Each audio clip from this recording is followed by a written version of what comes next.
السلام علیکم ورحمۃ اللہ وبرکاتہ۔ حضور صلی اللہ علیہ وآلہ وسلم کے ہاتھ مبارک۔ ایک صحابی رضی اللہ تعالی عنہ کہتے ہیں کہ میں حضرت انس رضی اللہ تعالی عنہ کے گھر گیا۔ میں کھانا کھا رہا تھا۔ انہوں نے اپنی باندی سے کہا تولیہ لاؤ۔ جب وہ تولیہ لائیں تو دیکھا کہ میلا کچیلا تھا۔ حضرت انس رضی اللہ تعالی عنہ نے اس کو غصے کی نظر سے دیکھا اور کہا جاؤ اسے صاف کر کے لاؤ۔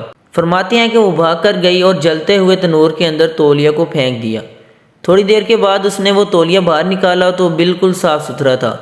وہ گرم گرم تولیہ میرے پاس لائی۔ میں نے ہاتھ تو صاف کر لیے مگر حضرت انس رضی اللہ تعالی عنہ کی طرف سوالیہ نظروں سے دیکھا۔ وہ مسکرائے اور کہنے لگے ایک مرتبہ نبی اکرم صلی اللہ علیہ وآلہ وسلم میرے گھر دعوت پر تشریف لائے تھے۔